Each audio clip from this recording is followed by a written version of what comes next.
Show, Canada's first Facebook live streaming family law question and answer show. My name is Andrew Feldstein. I'm the founder of the family law firm in the GTA, Feldstein Family Law Group. Both myself and our entire team practice exclusively in the area of family law. Joining me today is Jenna Hill, a registered social worker specializing in high conflict separations, co-parenting, and family mediation. With experience guiding hundreds of families through separation and helping them navigate complex relationships, Jenna also focuses on parental alienation, custody access evaluations, and supporting those with ADHD and autism spectrum disorder. Jenna, thank you for being here today. Thanks so much for having me. Okay, so today the topic of the show is high conflict families and mediation. So the questions are going to focus on that, but we'll probably end up going a little bit off into other tangents similar to your experience. And today, as I said, we're discussing complexities of high conflict families and the role of mediation in managing these difficult situations. Can you explain how the mediation process is different with high conflict families in comparison to those that are little to no conflict? Absolutely. I think it really helps for us to understand the difference between, I hate the term regular people, but understanding who high conflict people are and what to expect from them is very helpful when at whatever type of work you're doing with these folks. These are folks that have really intense emotions. They have trouble self-regulating. Their way of looking at the world is either as a victim or a hero. They are often in conflict, obviously in conflict with others. They don't accept personal responsibility. So in trying to understand what's going on with them, they're going to blame other people for their behavior. Things are never their fault, and their behavior is often rather over the top for what many of us would consider a normal situation. There's a huge lack of insight and self-awareness. And you'll know, in your own work, when you're talking to people and trying to understand who they are, our clients will often come to us saying that the other parent is a narcissist, or they're both saying the other parent is a narcissist. And you can really get a sense of, where your client comes from in understanding who they are. Do they take some responsibility to think in terms of being flexible? There's no flexibility in their thinking, and they approach most encounters like they must win at all costs. So in mediation, when we're working with regular families, regular parents that are separating, we have an interest-based way of working with people. We're looking at when they come to the table, we're going to start often with what is their intention? What's their opening statement? Understanding their interests. And I always see that as, why do they have the positions that they have? So an example would be a parent saying, I need to stay in the house. And when we get the why, they're worried about the children switching schools or moving back and forth. We don't do that with high conflict situations. We are very structured from the beginning. We have to understand who we're working with and what people are capable of. High conflict people aren't capable of engaging in the same way in the mediation process. So it's a complete paradigm shift from you as the mediator guiding and facilitating and having parents come up with the answers that work for them, and really just facilitating the discussion, keeping records, keeping things on track. But parents are setting the agenda, and they're the ones that are managing the process for the most part. We are there to guide and facilitate and get to an agreement. When we're working with high conflict families, we're not interest-based. We are still guiding and facilitating, but I call it a proposal-based type of mediation. So we don't focus on feelings. We don't focus on the past. There's a lot of, we're going to focus on the future only. I don't allow storytelling. I don't allow things you really have to manage the process and the parties tightly. We are telling them up ahead. I call it front end loading. Here's what you're going to expect in mediation with me. we're going to have structure. It's going to be very structured. There's going to be limits on behavior. There's going to be, we're not going to respond to the feelings part of things. When one person is getting escalated or both are getting escalated, we're going to get back on track. We're not going to ask, oh, what were you feeling in that moment? That's going to lead So, to an so explosion. I find Yeah. this really interesting, the description you have. And part of it stems from the fact I think a lot of mediations that I go to are with mediation briefs with lawyers involved, and they are positional because Yep. when you've been through 2 or 3 years of litigation and you're going to mediation, you're not in the facilitative process anymore. You're in the proposal stage and trying to sort of do it with somebody's assistance who is going to be highly evaluative, and you feel like you have your trial date. And usually, in my experience, a social worker who's mediating an entire case is usually at an earlier stage in the process than I probably would be involved in the mediation, mostly, but probably not all. And I hear you talk about, I was taking notes of intensive emotions, conflict with others, they reject responsibility. And I tend to think of high conflict situations happen either both parties are hit that dynamic, Yes. and in essence, if I think back of negotiating where they say you have a bully who's negotiating with a non-bully, the Right. bully wins. But the worst dynamic of negotiation is when two bullies face one another, Yeah. everybody loses typically. Yeah. Yeah. So when I see these high conflict situations, I start with the dynamic of how often is it two people who are both, I use the term bullies, maybe that's not the right term, I'm sure it's not a clinical term, but the type of people that hit these categories that you hit are on both sides, versus how often it may very well be one person was that way. And when I see these signs and I have a client who is on the other side, I let them know negotiation, all the things we would tell people to do actually work in the opposite way when you're dealing with Absolutely. a person who hits all of these factors. So Absolutely. I guess where my question is, how do you deal with the mediation, and do you recognize one of them really hits all these factors and the other one is saying, you know what, I would have loved to have been amicable. I would have loved to have taken Yeah. into account their interests. And I did do that. And when I did it, I got stepped on. Yeah. Yeah. So how do you Uh, deal with that dynamic? And then we'll move to the dynamic of they're both that way. yeah. What I'm always looking for is, well, when you're in a long-term relationship with somebody that's high conflict, you often behave as though you're high conflict as well.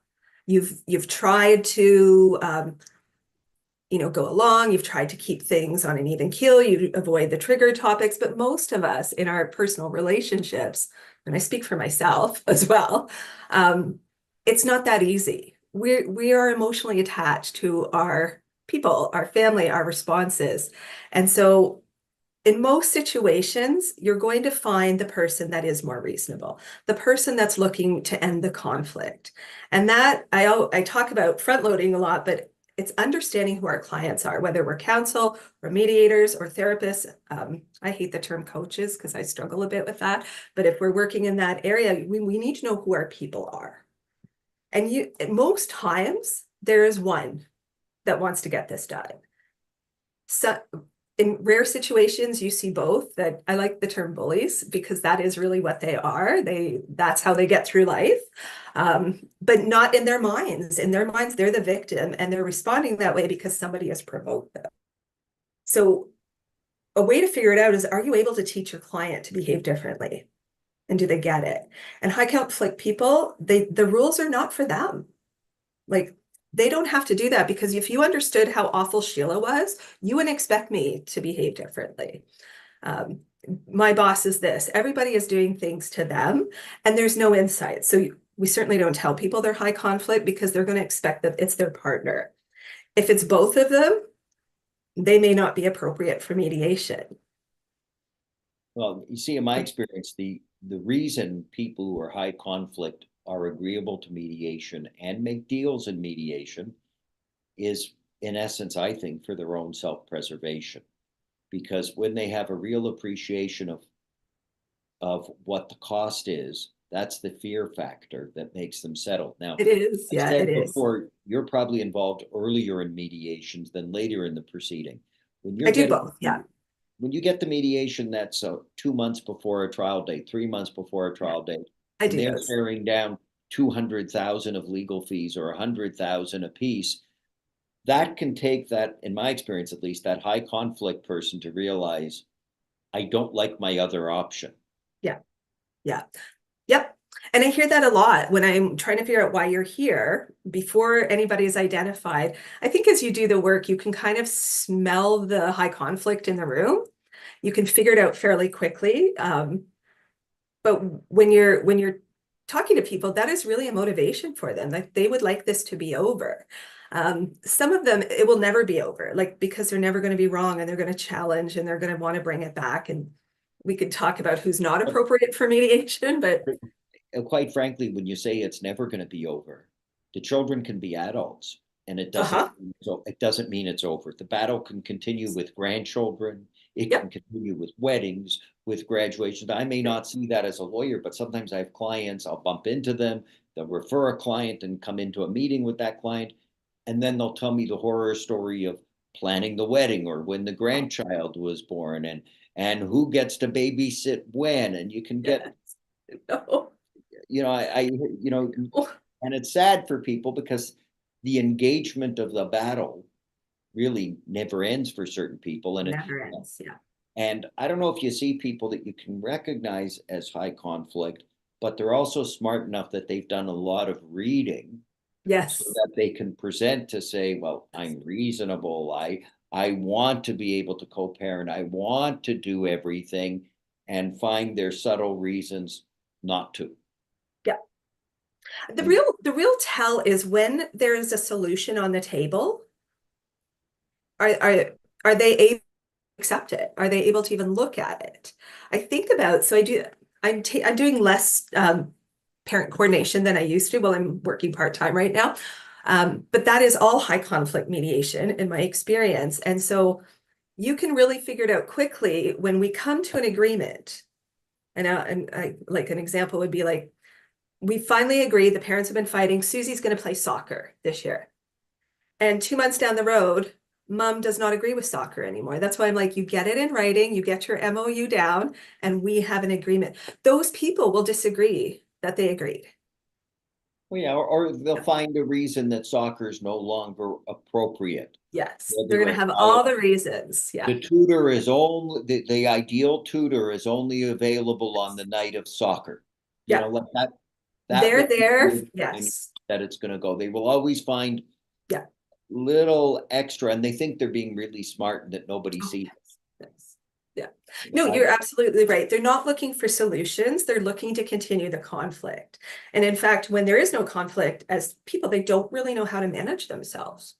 and So, one of the things for our viewers is I find people who want to resolve conflict are usually very amenable to the idea of having a parenting coordinator. And for those who don't know what that is, it's somebody who is, in essence, a referee for all of your problems that are not decision making responsibilities or a change in the primary schedule. It means they can change some vacation time around and certain little things at certain visits. They're not going to change the basis of the schedule.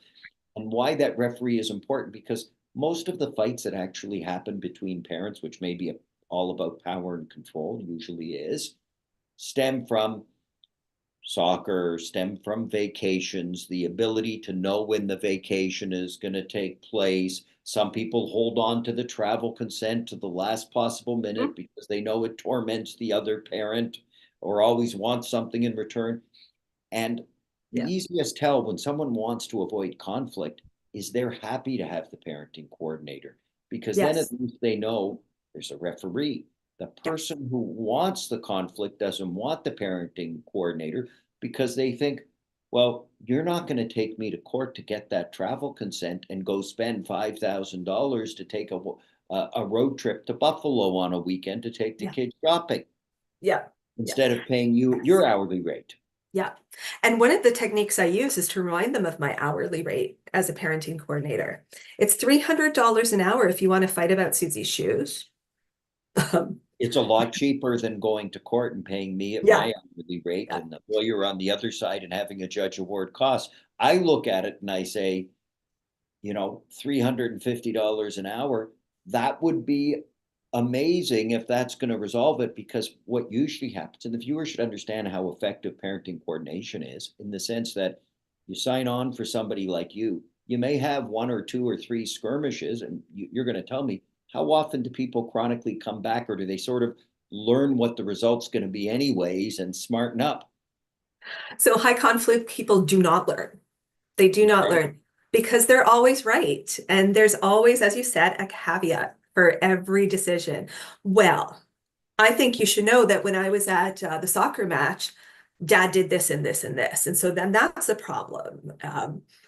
Susie can't go to soccer anymore because you don't seem to know how to feed her before.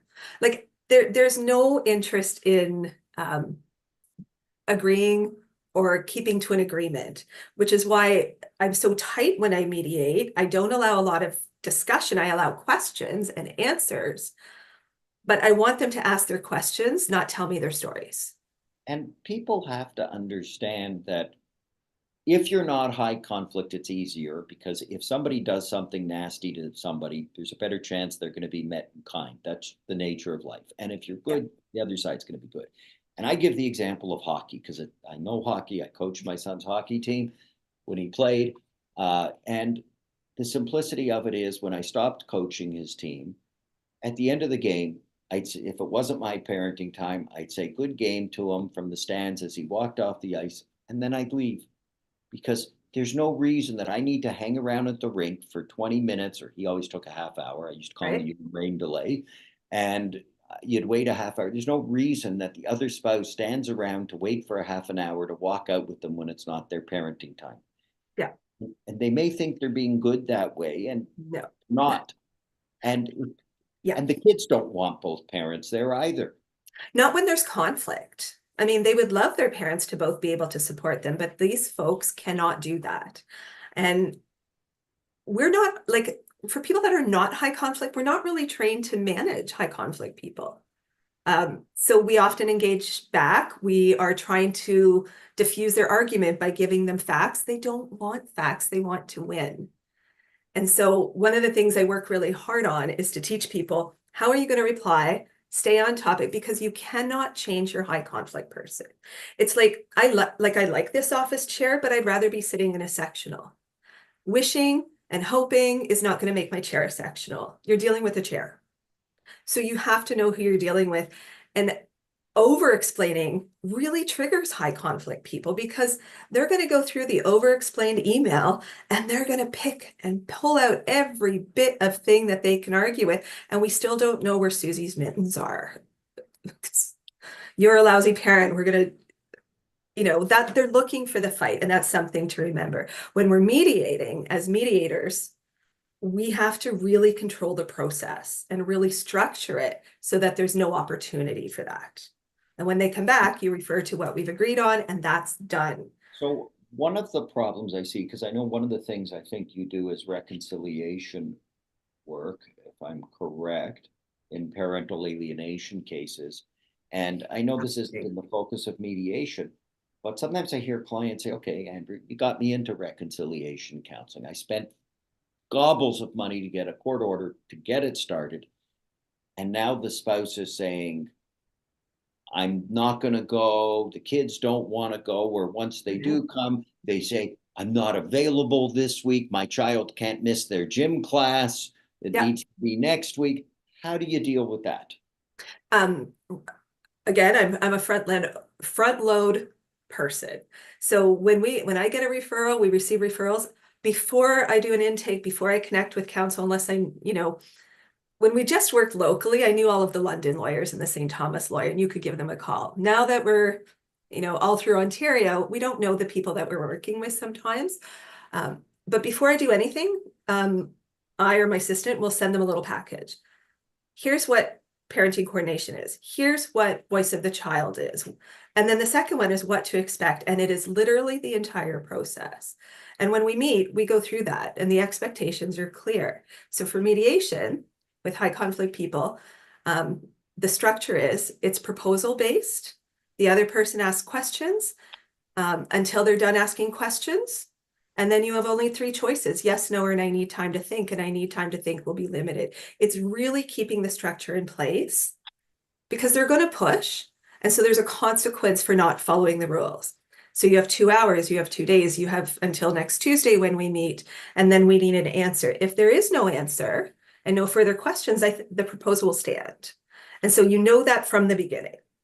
Well, I have to tell you, I wish everybody had the same vantage point as you, because I've seen too many cases where the social workers buy into the I'm busy this week, or like I said, or my child has gym class this week, and it's Yeah. not worth the 2 hour commitment to deal with this because seeing mom or dad is less important than gym class. I'm Yeah. being a little sarcastic, but those are things we see. Oh, oh my God. I've heard the most ridiculous things about what's more important. And the fact is, if there's a finding of alienation and you're in reunification, there's no tolerance for the BS. If you can't get your child there or you're quitting the process, then there needs to be an immediate response from the therapist.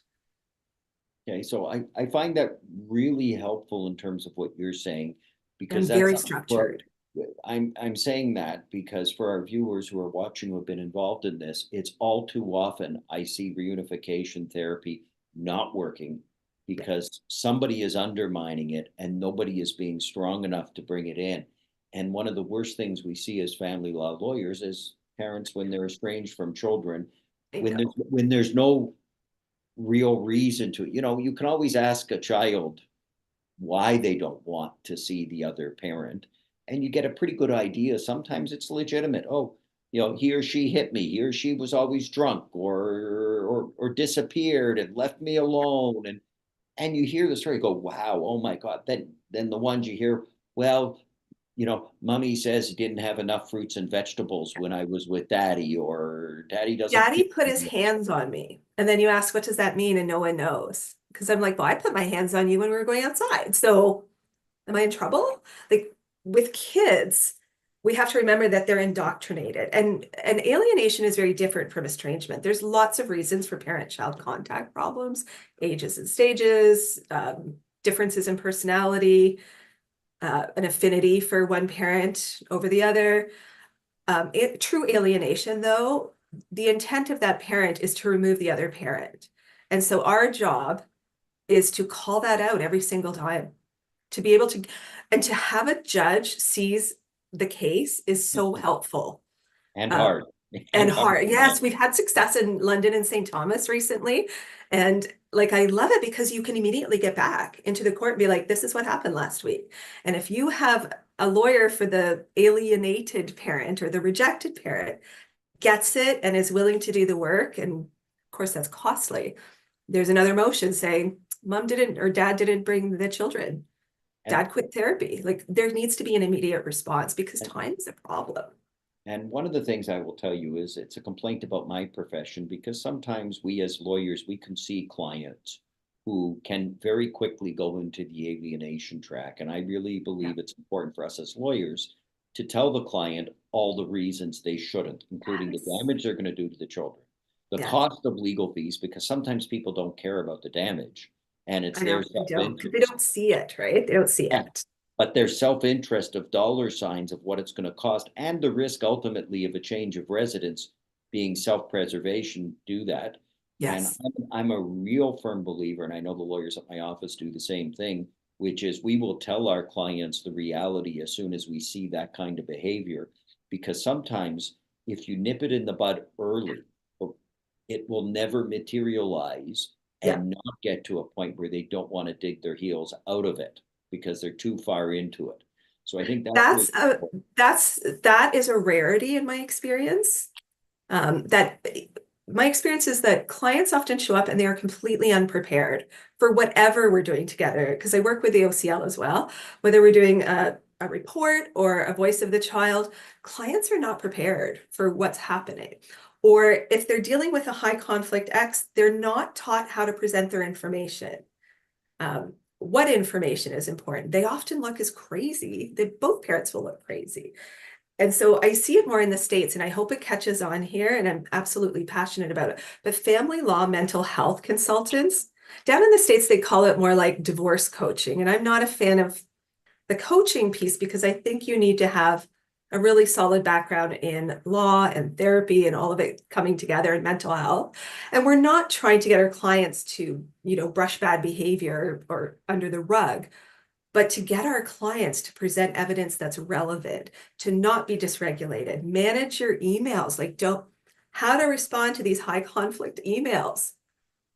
It's hard work. And sometimes I've taken over and I will write the emails with your approval. And then when the person that's high conflict fires back, it's great to say at court, well, our consultant wrote those emails, so he was fighting with somebody else. Yeah. Yeah. Now, I'm going to do a slight change of topic because we only have minutes left. It's what's your view of voice of the child reports in high conflict cases? I walk the line sometimes about voice of the child because things I feel like have changed. I took a break for a while from OCL and I came back after a few years and I get a different feeling for what's expected from them. Some people or some courts are only expecting us to write down verbatim what the child said. That is not helpful without some context. So we need to be able to, they can be highly useful in ascertaining how children feel about certain issues, but also in how they came to feel that way. And so if we're not adding a bit of context or some observations and we're just willy-nilly writing what the child said without our ability to say, that's really adult language, because sometimes judges don't pick up on that. Or how you came up with a certain schedule that makes Always ask that. absolutely no sense. Yeah, I always say that. Where did you get that idea? Where did that come from? But then we need to be able to say, we're not making recommendations, we're not doing anything like that, but to have a couple of paragraphs of context. Yes, the child showed me her room, but she kept looking at the door. You just want to put that there. Well, Language. I can't agree more with you in terms of the context factor. And I'm not a big fan of voice of the child because too many people do what you said, which is they parrot what the child says, and then the OCL is taking that position and people dig in their heels. And I look at it and say, if a 10-year-old says they don't want to go to school, do we listen to the 10-year-old? No. Right. And it's a 10-year-old who say, and as one judge said to me at last year's AFCC conference, a voice of the child is just what a child says on one given day. And I wish I'd been as part of that conversation. It was at the LA conference. That was. No, that's the Ontario one. It was a private. The Ontario one. Yeah. It was a private conversation afterwards because I'm the sponsor of it. I heard a judge say recently on a file. I understand the position of the OCL, but we need to know more than that. And I agree with that. And that's the problem. A child can say, I want to live with mom or I want to live with dad. But it's always been to me, it's the real question of why does a child want that? I remember one child saying, well, I don't want to keep clothes at your house because I like my laundry done at mommy's house. And this was a couple that shared the same nanny, would go back and forth with the kids. Yeah. The same nanny did the laundry at both homes. So we have questions. Yeah. We need to ask those questions. Or the same child told one of the teachers they're not allowed to do homework at their father's home. And when asked why, well, the father can't help with the homework. Never mind that the father had a graduate degree. I have a graduate degree and I can't help you with math either. So not past grade 1. I'm talking like grade 3 or 4 math and English. Yeah. No, and parenting differences are okay, but we need to have a better understanding. Whether we use different intake forms and get some clarity on what the issues are and some structure. I use the same forms for everything. Fill it out or don't. We don't interview parents, but we have to ask questions about that. What do you mean daddy doesn't help you with homework? And dad could have a no homework policy and that's okay too. So and part of it's the why, right? And so the why. Anyways, I tend to think we could go on a long time with this discussion, but we are out of time. Yeah. And we hope our viewers have got an idea of what individuals can expect when dealing with high conflict families and mediation. If you're looking for assistance as part of separation or divorce, feel free to contact us. Take a look at our website, separation.ca. The next Ask Andrew show is on Tuesday, October 29th, 2024, 12 p.m. If you have any requests or ideas for future shows, please email them to info@feldsteinfamilylaw.com. And if you're interested in needing Jenna's services, we will have that as well. And thank you for watching. Thanks.